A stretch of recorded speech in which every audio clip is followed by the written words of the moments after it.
Okay, so I like to start his sessions out really nice and easy, so I let him sniff around, we run around to make it fun for him, and I practice some let's go.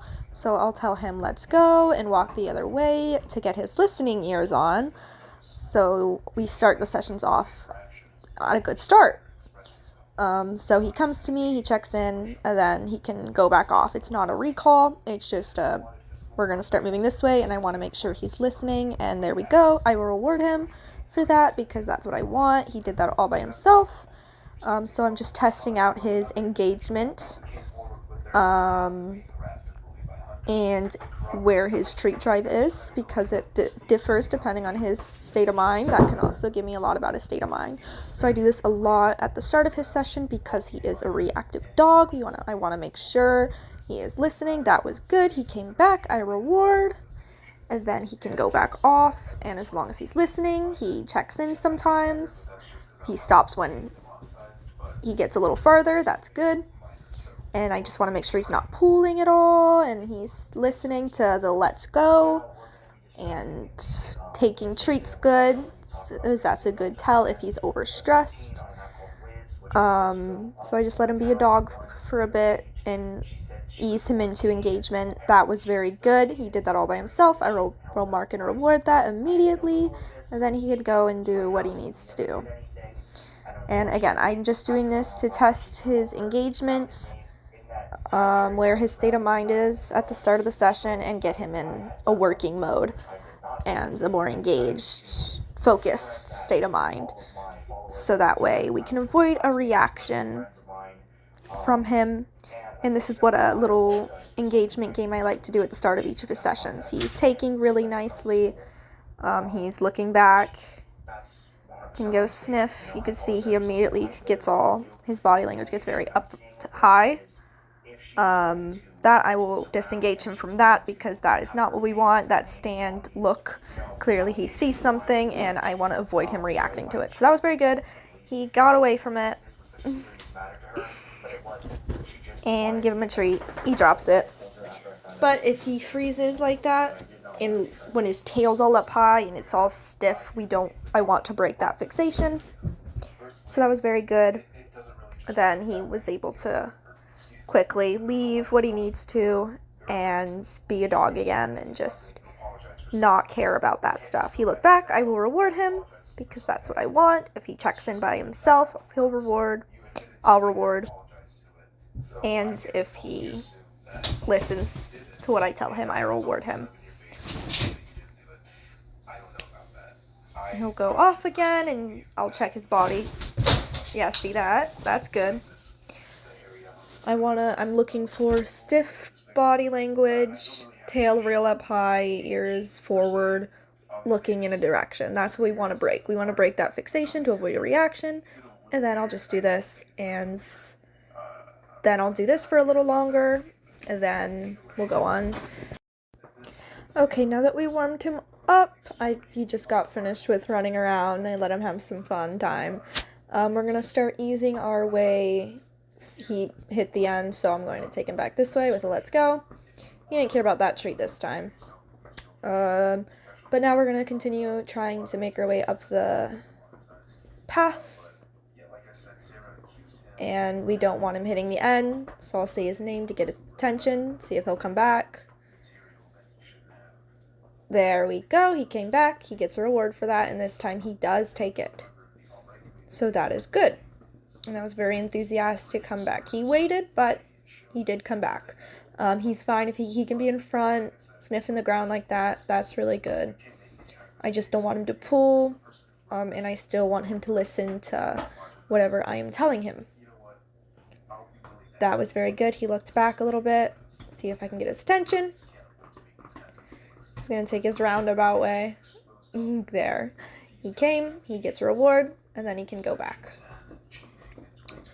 We're just trying to work on improving his engagement and his confidence right now, so I'm not so focused on him staying with me. It's also why I'm using a long line, so he can go off. Try to get him back. He focused on something. We don't want to break that fixation. He hit the end, but he did correct himself. He can sniff.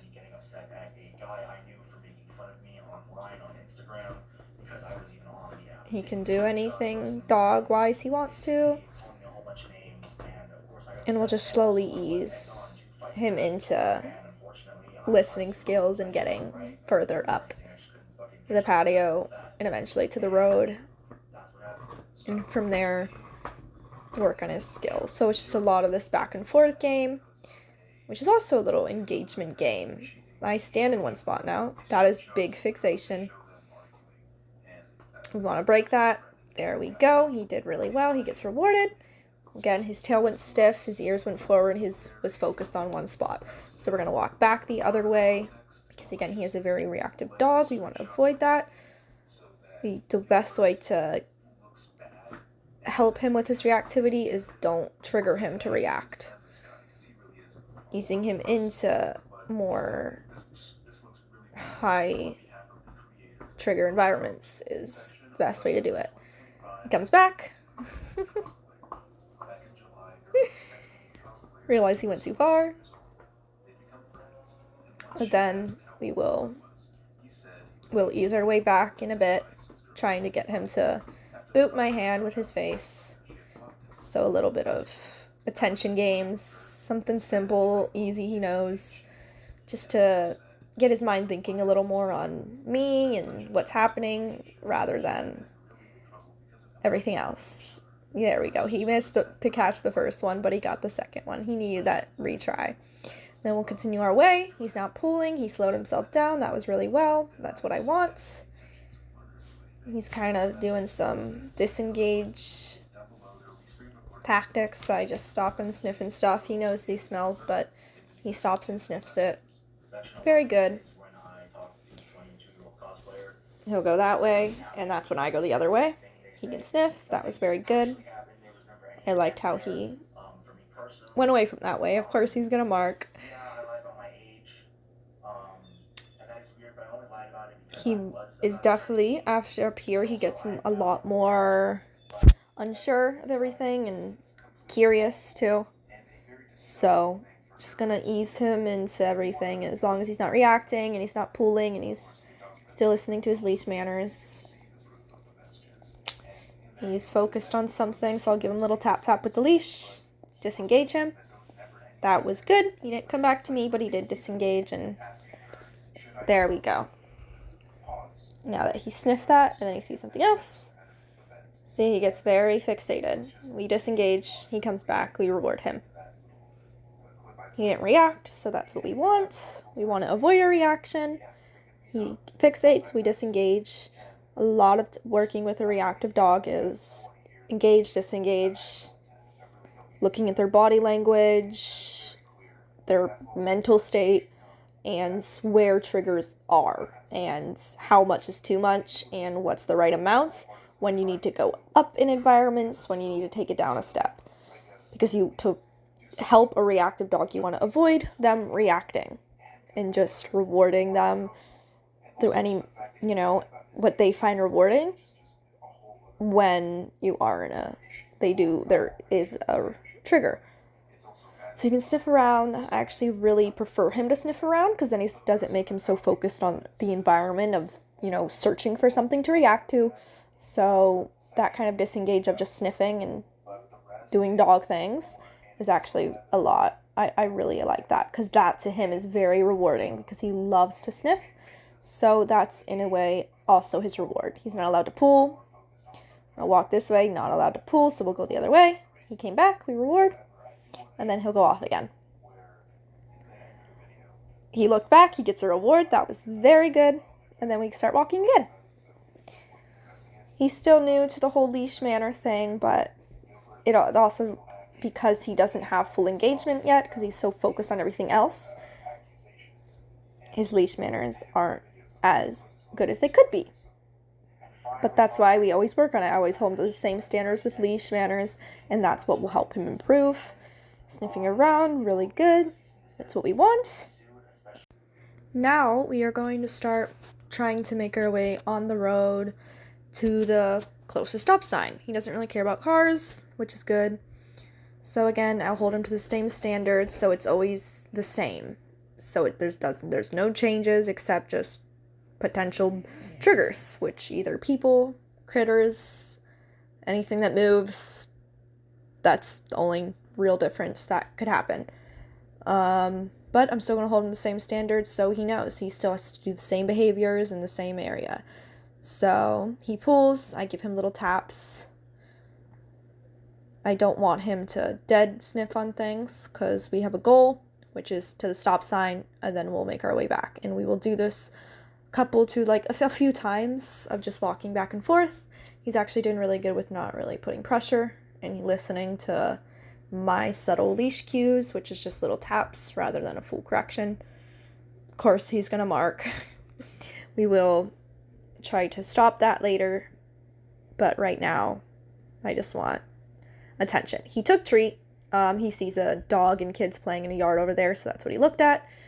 I'm actually going to use that to our advantage and work him through it because it's a good distance where he's not going to react, but he still fixates. So working on breaking that fixation, there's where he really sees it. So we'll walk back the other way. He tries to fight it. We'll walk back the other way. So this is us trying to disengage. He engaged, and now we're going to disengage him. See, he gets very fixated, so we're just trying to break that. There we go. He started walking, and we will go back and forth until he doesn't fixate so much on it, like what he just did. So I'm going to let him take his little sniffs, but I don't want him pulling to sniff. So I'll disengage him from that because he's super invested in it. He sees them again, so we'll disengage because that's not the engagement we want, where he does that. There we go. And again, we're just going to repeat this process until that's not his reaction. He isn't reacting, but that is big fixation, and it can turn into a reaction if not handled appropriately or just to let fester. So we're going to go back the other way. He'll do a little pull, so we'll go back the other way. Turn around. And then again, see, he's already expecting the dog and children to be that way. He can let him, of course, he's going to mark it, but I'm not going to let him do that because that's a mailbox. He sees it. That was very good. He disengaged himself. I don't know if he's going to take, and he does, which is good. I don't think that reward fully registered with him because he's so high-strung right now. There we go. That one was better. He's still trying to find anything he could react. And then he gets bad fixation again. So I'll disengage him. Give him little taps. There we go. That was good. Disengage. And then I'll reward him for that because he disengaged and he looked at me. Reward him again. That was very good. Generally doesn't really care about pets, physical affection when it comes to these high-strung areas. High stress for him. He looks at it. He will disengage. I give him an opportunity to disengage himself. He doesn't. I disengage with him. We'll continue to disengage until he's fully disengaged because he still cares about that. There we go. He disengaged. We reward. I only reward him when he disengages or if he looks at me, which is also disengaging. So we'll go back. He's already expecting it, but I'm watching the moment he fully focuses. And that is when he sees a person walking our way. So I'm very much going to disengage him. He is not reacting, but he's dead focused on wanting to get to that thing. Yeah. Not bad. I reward him. He still really wants to go. So we'll still continue our disengaging to give him some time to recuperate. But that was very good. Generally, he has very big spasms in those instances. He's still trying to fixate on the person, and I'm still disengaging him. Going to disengage until he fully disengages. And now we're back in the driveway, and I will reward him. Especially now, after that disengage, he gets really focused. So I want to give him a lot of rewards for this, because this is what I want. And now these rewards are registering why he's getting rewarded. He lets off a stress shake because to him that is a very stressful situation. And I will give him a dewinder because he actually did really good. He didn't bark. He didn't whine.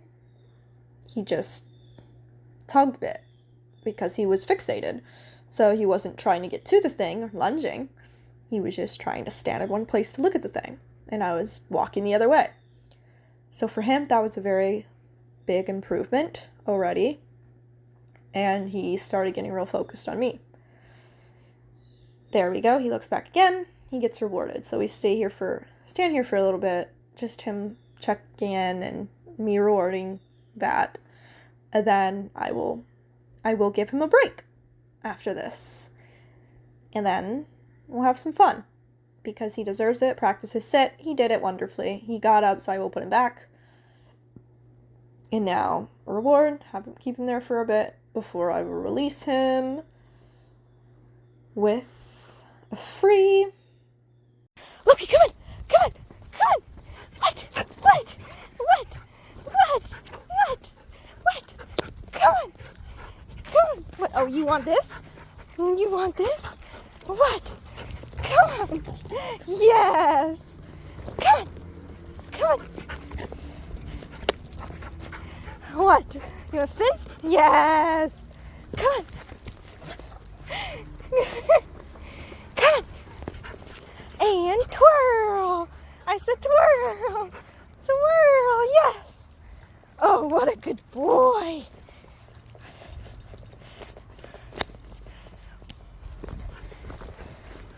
Are you a good boy? You do so good. Sit! Down! Yes, free! Very good. This way. What? Come on. Yes. There we go.